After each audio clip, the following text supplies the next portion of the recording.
Sobat Fobi, waktu peringatan kemerdekaan minggu lalu, saya terkejut senang saat menonton pidato Presiden Jokowi di sidang tahunan MPR. Bayangkan saja Sobat Fobi, belakangan ini kalau kita lihat berita-berita internasional utamanya, isinya itu kebanyakan kabar buruk terus. Ada negara bangkrut, perang di sini, perang di sana, krisis ekonomi, krisis pangan, krisis energi. Tapi pidato Pak Jokowi memberikan lumayan sedikit angin segar untuk seluruh rakyat Indonesia. Karena yang disampaikan Pak Jokowi isinya adalah harapan. Ya memang betul, kita semua termasuk Indonesia merasakan dampak krisis yang dahsyat. Kondisi semakin sulit, tidak semudah biasanya. Tapi, jika dibandingkan dengan negara lain, kondisi kita itu tidak sesuram itu. Memang ada yang harus diturunkan, mungkin dikorbankan, tapi secara umum kita terus tumbuh. Jadi, isi pidato Pak Jokowi kemarin adalah sebuah kabar baik tentang kondisi Indonesia yang justru bukannya meredup di tengah krisis, tapi sedikit-sedikit mulai bersinar di tengah krisis global ini. Nah, kok bisa ya Indonesia seperti itu? Melawan tren dibandingkan negara-negara lain di dunia. Nah, di episode Fobi kali ini, saya mau bahas tentang di mana sih resep rahasia kekuatan Indonesia, kekuatan Pak Jokowi sehingga bisa justru membangun sukses sedikit demi sedikit di tengah krisis. Kekuatan-kekuatan ini sebetulnya sudah disebutkan sekilas di pidato Pak Jokowi kemarin. Tapi saya pikir perlu Sobat Fobi semua untuk mengupasnya lebih dalam supaya benar-benar paham apa sih yang bisa membawa Indonesia melalui masa-masa sulit ini. Sobat Fobi, di pidato Presiden Jokowi kemarin, beliau menyebutkan ada 4 kekuatan utama yang dimiliki oleh Indonesia. 4 kekuatan ini bisa jadi modal kita untuk mencapai Indonesia menjadi negara maju. Kekuatan pertama adalah kesuksesan menangani pandemi dengan menerapkan nilai gotong royong. Indonesia dianggap sukses menangani pandemi karena gotong royong. Ini penting sekali, karena saat krisis global, semua negara ini mengalami ujian. Yang pertama diuji tentunya rakyatnya di masing-masing negara. Seberapa mereka tahan banting mengalami pandemi yang begitu dahsyat. Dan kedua yang diuji tentu pemerintahannya. Seberapa mereka mau dan mampu mengurus rakyatnya itu. Ada negara-negara yang gagal, ada negara-negara yang berhasil. Kita mungkin awalnya berpikir bahwa negara-negara yang sudah maju, sudah kaya raya, sudah pasti bisa menangani pandemi dengan baik. Tapi kenyataannya tidak begitu Sobat Fobi. Misalnya Inggris, negara maju, negara kaya yang bisa menghasilkan dan memproduksi vaksin sendiri. Tetapi ujung-ujungnya dianggap kurang sukses menangani pandemi. Bahkan kritik pun disampaikan ke negara Amerika Serikat yang dengan kekuatan sebesar itu harusnya bisa lebih baik menangani pandemi. Ada juga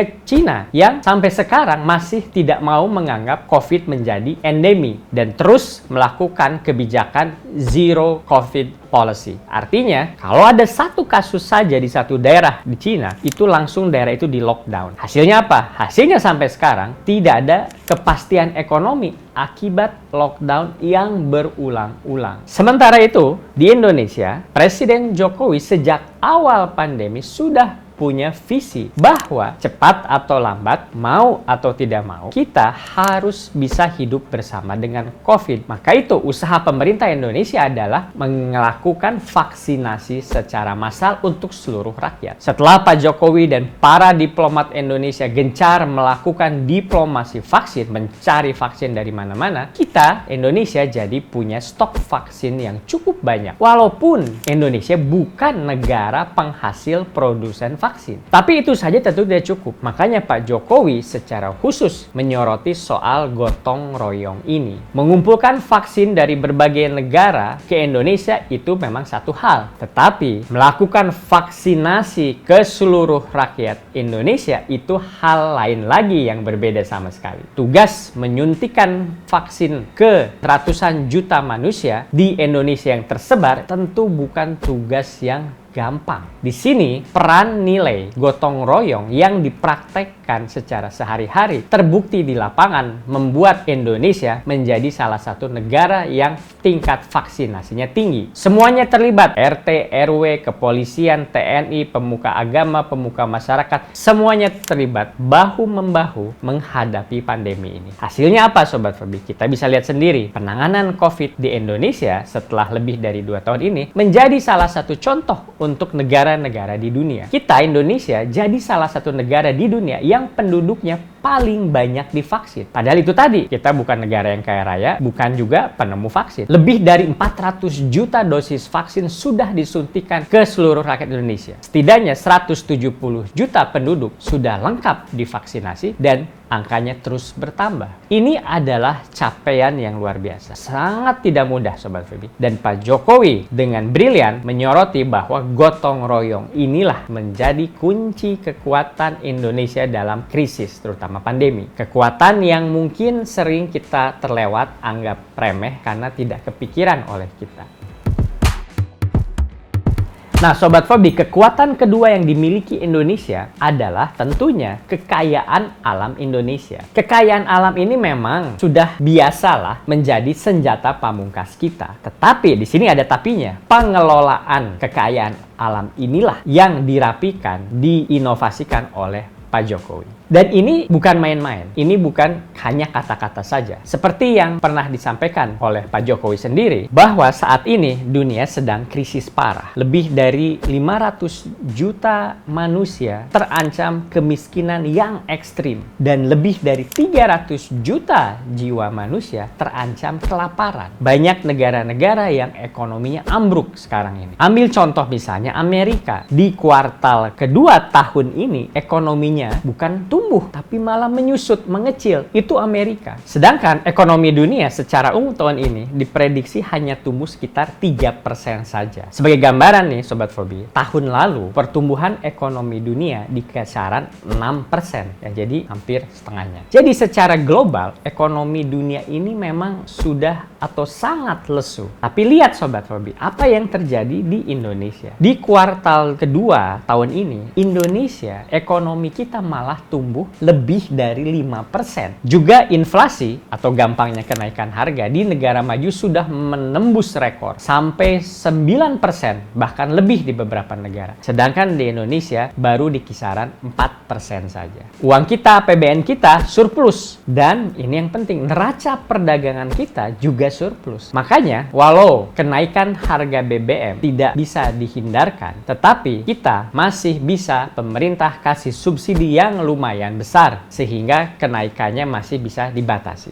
Nah, melihat ini yang Indonesia relatif biasa-biasa atau malah justru berhasil dibanding dunia, pertanyaannya kok bisa begitu? Uangnya dari mana? Dan jawabannya seperti dibilang Pak Jokowi adalah uangnya berasal dari kekayaan alam kita. Nah, disinilah langkah berani Pak Jokowi untuk memberhentikan sementara ekspor nikel yang membuahkan hasil. Ekspor nikel kita yang tadinya sekitar 1 miliar US dollar, 1 miliar dolar saja. Setelah di stop ekspor mentahnya, dibangun smelter-smelter mengolah nikel, sekarang melonjak jadi 20 miliar dolar. Bayangin, dari 1 miliar ke 20 miliar dolar. Sampai 20 kali lipat naiknya. Selain itu, Indonesia juga jadi pemain penting di rantai pasok industri baterai dan mobil listrik dunia. Jadi Sobat Verbi, kenaikan ini juga datang di saat yang tepat, yaitu saat ekonomi dunia mulai lesu. Coba bayangkan kalau Pak Jokowi tidak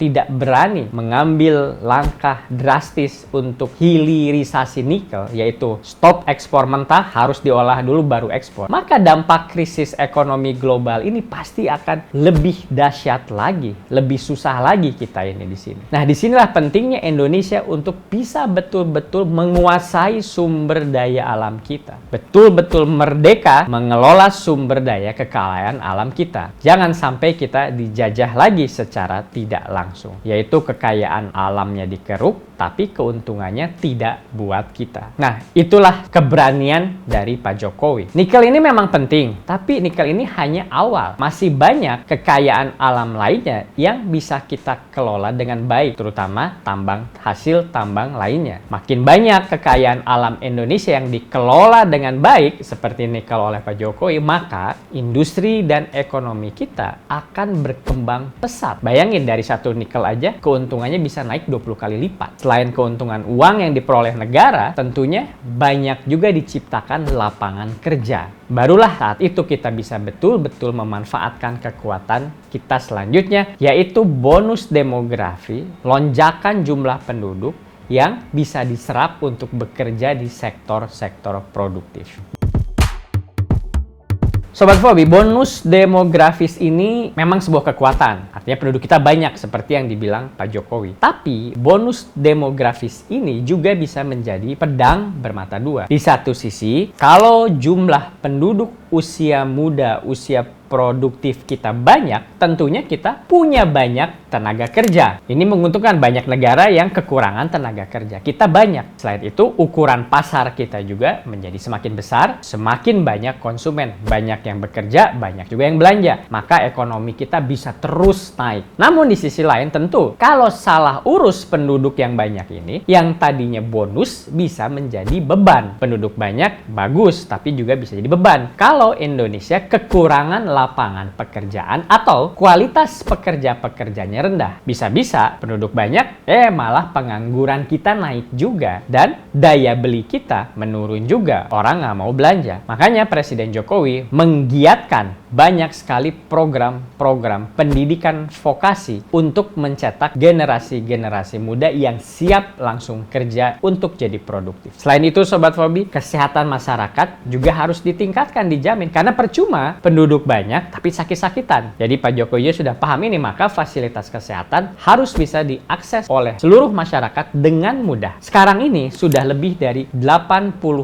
rakyat Indonesia memiliki BPJS. Pak Jokowi menargetkan di tahun 2024 nanti setidaknya 98% rakyat Indonesia memiliki asuransi kesehatan BPJS. Selain itu, teknologi keterhubungan juga terus diperkuat, dibangun infrastruktur fisik sampai infrastruktur digital di seluruh Indonesia. Kita harus ingat, Indonesia itu luas, bukan hanya Pulau Jawa saja. Jadi, bonus demografis ini kita terjadi bukan hanya di Pulau Jawa saja, tapi merata di seluruh Indonesia. Maka itu, pemerataan pembangunan itu sangat-sangat penting. Nah, Sobat Fobi, untungnya proses pemerataan pembangunan ini di zaman Pak Jokowi sangat-sangat pesat. Seperti yang Pak Jokowi bilang, justru investasi bangun bisnis, pabrik di dalam negeri ini kebanyakan berada di luar Pulau Jawa, hampir 52%. Dan ini trennya terus naik. Apalagi bisa dibayangkan kalau nanti ibu kota Nusantara selesai dibangun. Nah, kalau pekerjanya sudah dibangun, pembangunan sudah merata, apalagi yang harus dilengkapi? Selanjutnya tentu lapangan pekerjaannya harus ada. Nah, Sobat Fobi, selain hilirisasi pengolahan kekayaan alam yang bakal menambah lapangan kerja, kerjasama dengan masyarakat internasional juga menjadi penting. Maka dari itu, Pak Jokowi bilang, kekuatan keempat yang dimiliki oleh Indonesia sekarang adalah kepercayaan dunia internasional. Peran kita di meja politik dan ekonomi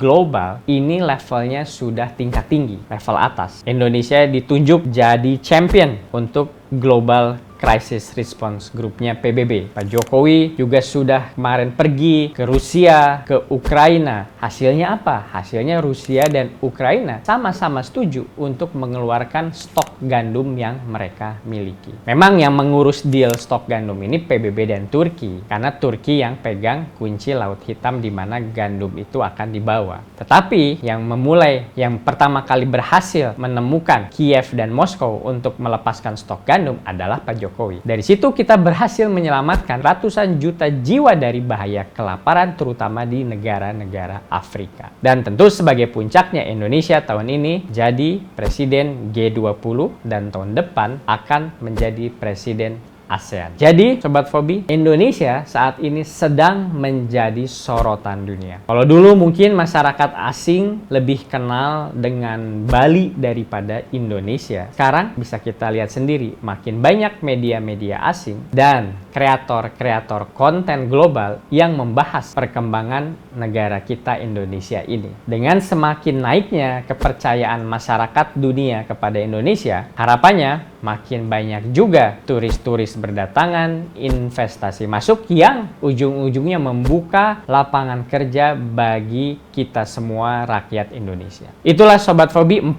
modal utama yang dimiliki Indonesia yang kalau dikelola, dirangkai dengan baik, ini akan jadi mesin turbo yang akan membawa Indonesia menjadi negara maju.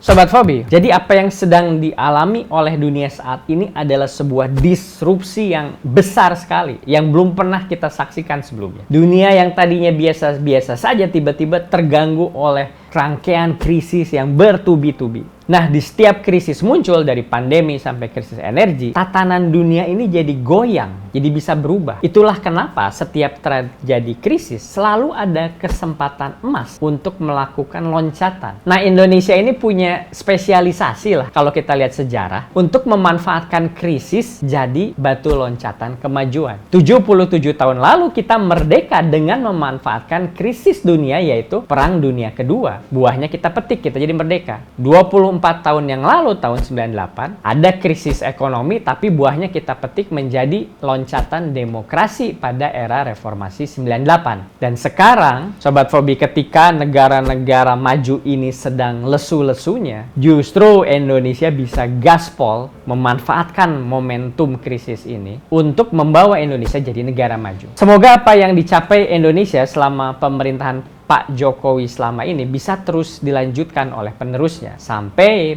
betul-betul terwujud Indonesia menjadi negara maju. Sekian episode Fobi kali ini. Dirgahayu Indonesia, terus optimis sambil tetap rasional. Terima kasih.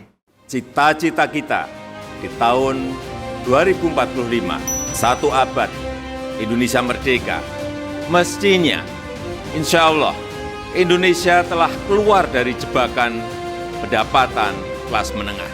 Indonesia telah menjadi negara maju dengan pendapatan 320 juta rupiah per kapita per tahun, dengan kemiskinan mendekati 0%. Kita harus menuju ke sana.